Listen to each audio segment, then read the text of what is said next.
Hello everyone, I am Parthiban. Welcomes you to SAP Views. இன்னைக்கு date 12/6/2024.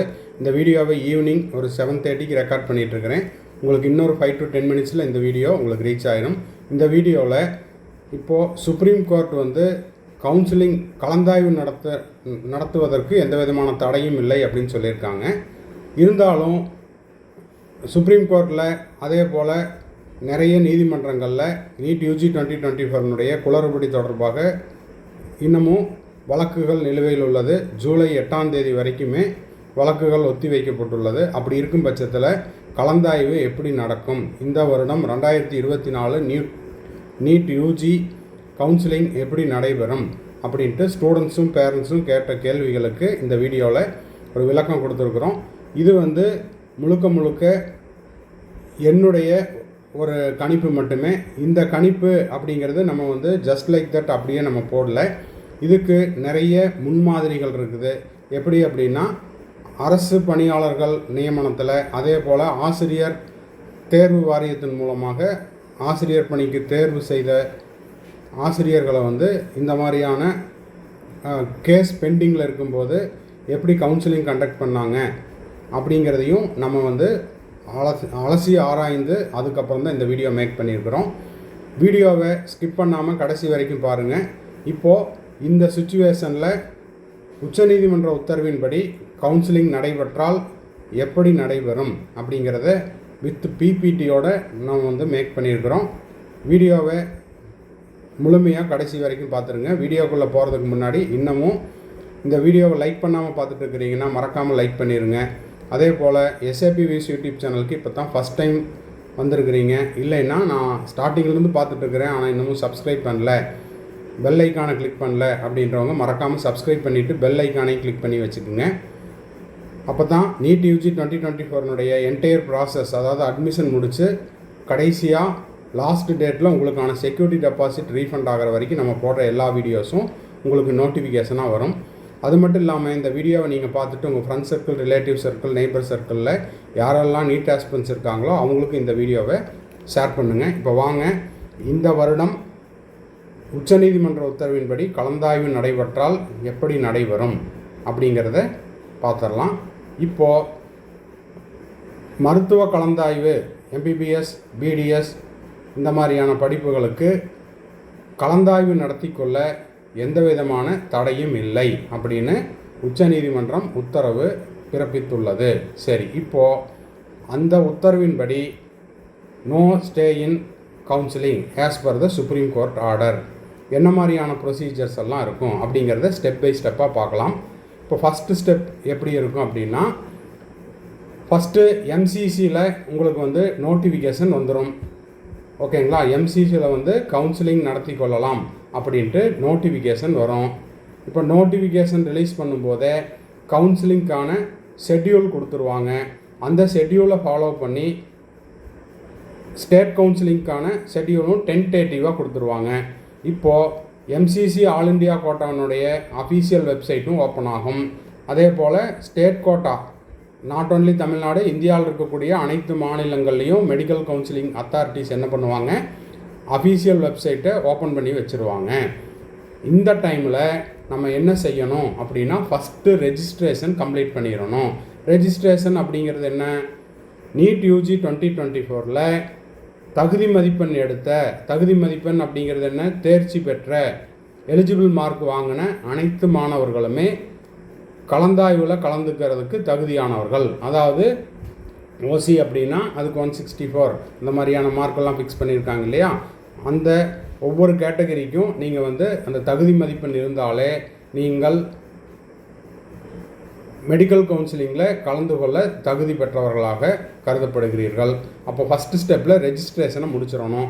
அந்த registration பண்ணுறதுக்கு என்ன பண்ணணும், வெப்சைட்டில் போயிட்டு உங்களுடைய அப்ளிகேஷன் நம்பர், உங்களுடைய டேட் ஆஃப் பர்த்து இதெல்லாம் கொடுத்துட்டு நீங்கள் என்ன பண்ணணும், ஓப்பன் பண்ணிவிட்டு அதுக்கப்புறம் யூசர் ஐடி க்ரியேட் பண்ணணும். எப்படி NTAவில் நீங்கள் நீட் எக்ஸாம் எழுதும்போது NTA வெப்சைட்டில் ஒரு யூசர் ஐடி க்ரியேட் பண்ணிங்களோ, அதே மாதிரி ஆல் இண்டியா கோட்டாவில் பார்ட்டிசிபேட் பண்ணுறீங்கன்னா ஆல் இண்டியா கோட்டாவில் யூசர் ஐடி க்ரியேட் பண்ணணும். அதே போல் பாஸ்வேர்டு க்ரியேட் பண்ணணும். இதெல்லாம் எம்சிசியில் நீங்கள் கலந்துக்கிறீங்கனாலும் இதே மாதிரி யூசர் ஐடி பாஸ்வேர்டு க்ரியேட் பண்ணி வச்சுக்கலாம். தமிழ்நாடு மெடிக்கல் கவுன்சிலிங்கில் அந்த நோட்டிஃபிகேஷன் வந்த உடனே நீங்களும் அதே மாதிரி வெப்சைட்டில் போய் தமிழ்நாடு மெடிக்கல் கவுன்சிலிங்லேயும் ரெஜிஸ்ட்ரேஷன் செஞ்சுக்கலாம், யூசர் ஐடி க்ரியேட் பண்ணிக்கலாம், பாஸ்வேர்டும் க்ரியேட் பண்ணி வச்சுக்கலாம். அது போக என்ன பண்ணணும், ஃபீஸ் பேமெண்ட் முடிச்சிடலாம். அந்த ஃபீஸ் பேமெண்ட்டுங்கிறது என்ன, ரெஜிஸ்ட்ரேஷன் ஃபீஸு. ரெஜிஸ்ட்ரேஷன் ஃபீஸ் அப்படிங்கிறது 2023 ப்ராஸ்பெக்டஸின் படி கவர்மெண்ட் காலேஜ் அப்படின்னா ₹500, கவர்மெண்ட் கோட்டா அண்டு கவர்மெண்ட் காலேஜஸ்க்கு ₹500, நாட் ரீஃபண்டபிள் ரெஜிஸ்ட்ரேஷன் ஃபீஸு. இதுவே மேனேஜ்மெண்ட் கோட்டாவுக்கு அப்ளை பண்ணுறீங்கன்னா ₹1000. அதே போல் தான் என்ன பண்ணணும், எம்சிசி ஆல் இண்டியா கோட்டாக்கும் ரெஜிஸ்ட்ரேஷன் ஃபீஸை கட்டிட்டு யூசர் ஐடியை க்ரியேட் பண்ணிவிட்டு பாஸ்வேர்டை க்ரியேட் பண்ணி வச்சுக்கலாம். ஓகேங்களா, இது வந்து ஃபஸ்ட் ஸ்டேஜ். அடுத்த ஸ்டேஜில் என்ன பண்ணுவாங்க, இப்போது நீங்கள் என்டிஏல நீட் எக்ஸாம் எழுதும்போது எந்த ஒரு டாக்குமெண்ட்டையும் அப்லோட் பண்ணவில்லை. உங்களுக்கே தெரியும், நீங்கள் அப்லோட் பண்ணினது 4 டாக்குமெண்ட் தான். 1 passport size photo, 2 post card size photo, 3 உங்களுடைய சிக்னேச்சரை ஸ்கேன் பண்ணி அப்லோட் பண்ணியிருப்பீங்க, 4 உங்களுடைய 10 கைவிரல் ரேகை. இதை தவிர உங்களுடைய எஜுகேஷன் குவாலிஃபிகேஷன் அப்லோட் பண்ணல. அதுபோக உங்களுடைய community certificate, nativity certificate, parental document இது எதுவுமே அப்லோட் பண்ணல. அப்போது என்ன பண்ணலாம், ரெஜிஸ்ட்ரேஷன் ப்ராசஸை கம்ப்ளீட் பண்ணிவிட்டு உங்களுடைய டாக்குமெண்ட்ஸ் எல்லாம் அப்லோட் பண்ணணும். போத் ஸ்டேட் மெடிக்கலுக்கும் ஆல் இண்டியா கோட்டாக்கும் நீங்கள் என்ன பண்ணிக்கலாம், அப்லோட் பண்ணிக்கலாம். ஓகேங்களா, இந்த மாதிரியான ஒரு ஆப்ஷனை கொடுப்பாங்க. இதனால் இப்போது இந்த வருடம் இந்த சுப்ரீம் கோர்ட்டினுடைய உத்தரவின் பேரில் என்ன பண்ணிக்கலாம், கலந்தாய்வு நடத்தி கொள்ளலாம் அப்படின்றதுனால இது வரைக்கும் செய்ய சொல்லுவாங்க. இப்போ நீங்கள் இதெல்லாம் அப்லோட் பண்ணிட்டீங்கன்னா உங்களுக்கு ரேங்க் லிஸ்ட்டு ரிலீஸ் பண்ணுவாங்க. இந்த ரேங்க் லிஸ்ட் அப்படிங்கிறது உங்களுக்கு ஆல் இண்டியா கோட்டாவில் ஆல்ரெடி உங்களுக்கு ரேங்க்கு ஸ்கோர் கார்டோடையே வந்துருச்சு. உங்களுடைய ஆல் இண்டியா ரேங்க்கு தெரியும். இப்போ ஸ்கோர் கார்டு எடுத்து பார்த்தீங்கன்னா உங்களுடைய ஆல் இண்டியா ரேங்க்கு தெரியும், கம்யூனல் ரேங்க்கு தெரியும். நீங்கள் எந்த கேட்டகரியோ அந்த கேட்டகரி ரேங்க்கு அங்கேயே இருக்கும். ஆல் இண்டியா கோட்டாவை பொறுத்த வரைக்கும் ரேங்க் லிஸ்ட் அப்படிங்கிறது already published in your score card. இப்போது ஸ்டேட் கோட்டாவில் தான் நீங்கள் வந்து ஸ்டேட் ரேங்க்கில் எத்தனாவது ரேங்க்கில் இருக்கிறீங்க, கம்யூனல் ரேங்க்கில் எத்தனாவது ரேங்க்கில் இருக்கிறீங்க அப்படிங்கிறதுக்காக உங்களை எல்லா டாக்குமெண்ட்டையும் அப்லோட் பண்ண சொல்கிறாங்க. ஆல் இண்டியா கோட்டாவில் லாஸ்ட் இயரில் ஃபஸ்ட் ரவுண்டில் டாக்குமெண்ட் அப்லோட் பண்ண சொன்னாங்க. அப்புறம் நேரமின்மை காரணமாக நாட் மேண்டேட்ரி, நீங்கள் வந்து உங்களுடைய காலேஜ்லேயே போயிட்டு உங்களுடைய டாக்குமெண்ட்ஸ் எல்லாம் சப்மிட் பண்ணிடுங்க, அங்கேயே அப்லோட் பண்ணிடுங்கன்னு சொன்னாங்க. இந்த வருஷம் இந்த உச்சநீதிமன்ற உத்தரவின் பேரில் கலந்தாய்வு நடத்தி சொல்லியிருக்கிறனால மேபி உங்களுடைய டாக்குமெண்ட்டெல்லாம் ஆல் இண்டியா கோட்டா எம்சிசி வெப்சைட்டில் அப்லோட் பண்ண சொல்லலாம். ஓகேங்களா, சரி. அடுத்த விஷயம், இப்போது என்ன பண்ணியாச்சு, ரெஜிஸ்ட்ரேஷன் முடித்தாச்சு, ஃபீஸ் பேமெண்ட் முடித்தாச்சு, டாக்குமெண்ட் அப்லோட் பண்ணியாச்சு. அதுக்கப்புறம் நம்மளுக்கு ஸ்டேட் கவுன்சிலிங்கில் நீங்கள் கலந்துக்கிறீங்கன்னா உங்களுடைய ரேங்க் லிஸ்ட் அப்படிங்கிறத ரிலீஸ் பண்ணுவாங்க. இந்த ரேங்க் லிஸ்ட்டை பார்த்துட்டு உங்களுடைய check your state rank and communal rank இதை நீங்கள் பார்த்து தெரிந்து கொள்ளலாம். அப்போது அந்த ஸ்டேட் ரேங்க்கும் கம்யூனல் ரேங்க்கும் ரிலீஸ் பண்ணாலே இப்போ நீங்கள் கேட்டுட்ருக்கிறீங்க இல்லையா, 1 by 1 ஒவ்வொருத்தராக கமெண்ட் பாக்ஸில் ஃபோனில், சார் எனக்கு கவர்மெண்ட் காலேஜ் கிடைக்குமா, செல்ஃப் ஃபைனான்ஸ் காலேஜ் கிடைக்குமா, மேனேஜ்மெண்ட் கோட்டாவில் இந்த காலேஜ் கிடைக்குமா அப்படின்ற மாதிரி கேட்குறீங்க இல்லையா. அப்போது உங்களுடைய ரேங்க் லிஸ்ட்டை வச்சு உங்களுக்கான ப்ரெடிக்ஷனை போடலாம். இப்போ இந்த ரேங்க் லிஸ்ட் அப்படிங்கிறது எந்த மாதிரியான ரேங்க் லிஸ்ட்டெல்லாம் வரும் அப்படின்னா, கவர்மெண்ட் கோட்டாவுக்கு ஒரு ரேங்க் லிஸ்ட். இந்த கவர்மெண்ட் கோட்டாவில் என்னென்ன ரேங்க் லிஸ்ட்டெல்லாம் வரும், ஸ்பெஷல் கேட்டகரிக்கு ரேங்க் லிஸ்ட் வரும். அந்த ஸ்பெஷல் கேட்டகரியில் கவர்மெண்ட் ஸ்கூல் 7.5% ரேங்க் லிஸ்ட் வரும். அடுத்தது பிடபிள்யூடி கேண்டிடேட்டுக்கு ரேங்க் லிஸ்ட் வரும், ஸ்போர்ட்ஸ் கோட்டாவுக்கு ரேங்க் லிஸ்ட் வரும், எக்ஸ் சர்வீஸ் மேனுக்கு ஒரு ரேங்க் லிஸ்ட் வரும். அடுத்தது ஐஆர்டி வார்டு கோட்டாவுக்கு ஒரு ரேங்க் லிஸ்ட் வரும். ஓகேங்களா, அதுக்கப்புறம் உங்களுக்கான செல்ஃப் ஃபைனான்ஸ் காலேஜில் மேனேஜ்மெண்ட் கோட்டாவுக்கு நீங்கள் தனியாக ஒரு ₹30,000 செக்யூரிட்டி டெபாசிட் கட்டியிருந்தீங்க. செல்ஃப் ஃபைனான்ஸ் கவர்மெண்ட் கோட்டாவுக்கு கட்டியிருந்தீங்கன்னா அதுக்கப்புறம் உங்களுக்கு மேனேஜ்மெண்ட் கோட்டாக்கு தனியாக ரெஜிஸ்ட்ரேஷன் ஃபீஸ் 1000, அதுக்கப்புறம் செக்யூரிட்டி டெபாசிட் 1 lakh இந்த மாதிரி கட்டியிருந்தீங்கன்னா மேனேஜ்மெண்ட் கோட்டாவில் உங்களுக்கான மேனேஜ்மெண்ட் ரேங்க் லிஸ்ட்டு வரும். அதுக்கப்புறம் என்ஆர்ஐ ரேங்க் லிஸ்ட்டு வரும். அப்புறம் தெலுங்கு மைனாரிட்டி ரேங்க் லிஸ்ட்டு வரும். இதெல்லாம் ரிலீஸ் பண்ணிடுவாங்க.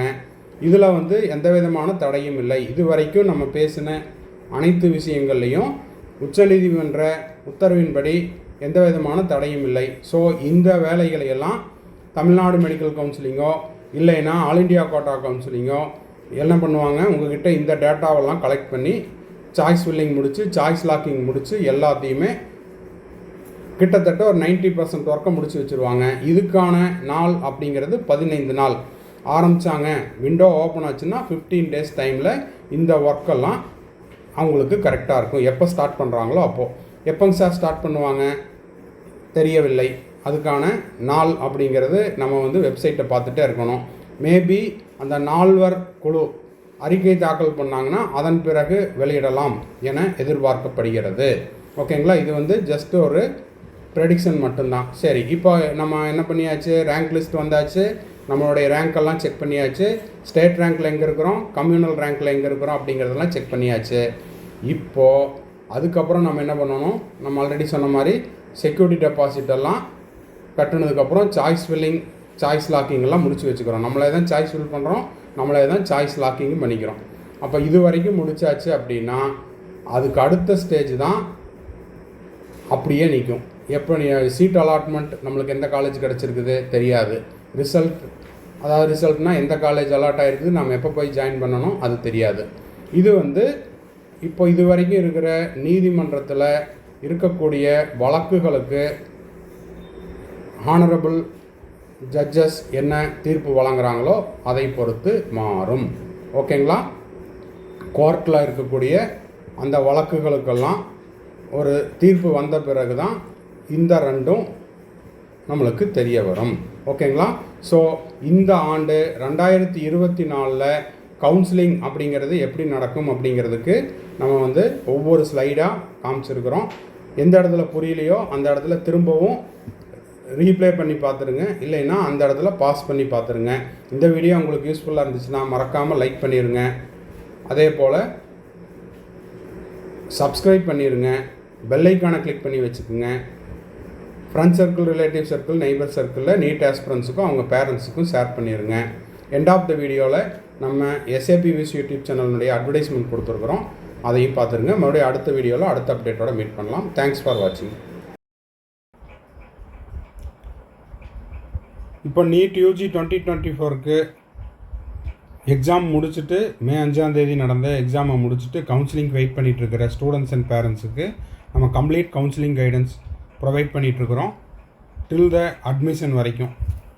அது உங்களுக்கு ரவுண்ட் 1 இல்லை ரவுண்டு 2 எந்த ரவுண்டில் உங்களுக்கு சீட்டு கிடைக்குதோ அந்த ரவுண்டில் நீங்கள் பார்ட்டிசிபேட் பண்ணி உங்களுக்கான அலாட்மெண்ட் ஆர்டரை டவுன்லோட் பண்ணி நீங்கள் காலேஜில் போய் முதல் நாளில் சேர்ற வரைக்குமான கம்ப்ளீட் கவுன்சிலிங் கைடன்ஸ் நம்ம கொடுக்குறோம். இது ஒரு பெய்டு சர்வீஸ். இதை பற்றின டீட்டெயில்ஸ் தேவைப்படுது அப்படின்னா ஸ்க்ரீனில் தெரிகிற என்னோடய நம்பருக்கு காண்டாக்ட் பண்ணி அதை பற்றின டீட்டெயில்ஸை நீங்கள் தெரிஞ்சு கொள்ளலாம்.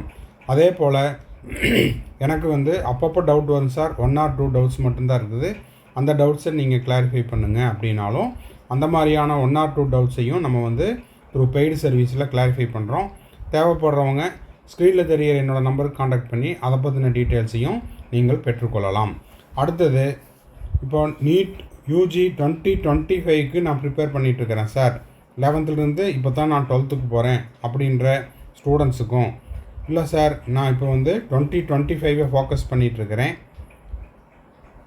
செல்ஃப் ஸ்டடி பண்ணிகிட்ருக்கிறேன், இல்லைன்னா ஒரு ஆன்லைன் கோச்சிங்கில் படிச்சுட்ருக்கிறேன், இல்லைன்னா ஒரு கோச்சிங் சென்டரில் டே ஸ்காலராக படிச்சுட்ருக்கிறேன், எனக்கு எக்ஸ்ட்ராவாக டைம் இருக்குது, எனக்கு எக்ஸ்ட்ரா ஸ்டடி மெட்டீரியல்ஸ் தேவைப்படுது, கொஸ்டின் பேப்பர்ஸ் எல்லாம் தேவைப்படுது அப்படின்னா ஸ்க்ரீனில் தெரிகிற என்னோடய நம்பருக்கு நீங்கள் காண்டாக்ட் பண்ணி அந்த ஸ்டடி மெட்டீரியல்ஸையும் கொஸ்டின் பேப்பர்ஸையும் த்ரூ பெய்டு சர்வீஸில் நீங்கள் வாங்கிக்கொள்ளலாம். வாங்கிட்டு இன்னமும் நீங்கள் எக்ஸ்ட்ராவாக ப்ராக்டிஸ் பண்ணலாம் அப்படிங்கிறதையும் தெரிவிச்சுக்கிறோம். திரும்பவும் அடுத்த வீடியோவில் இன்னொரு அப்டேட்டோட இன்னொரு வீடியோவில் மீட் பண்ணலாம். டில் தென் பாய், see you, have a nice day and thanks for watching. மறக்காமல் இந்த வீடியோவுக்கு ஒரு லைக் போட்டுருங்க. சேனலை இது வரைக்கும் சப்ஸ்கிரைப் பண்ணாமல் இருக்கிறீங்கன்னா சப்ஸ்கிரைப் பண்ணிவிட்டு பெல் ஐக்கானை கிளிக் பண்ணிவிட்டு பாருங்கள். வீடியோவை உங்கள் friends circle, relative circle, neighbours எல்லாத்துக்கும் ஷேர் பண்ணுங்கள். பாய், see you.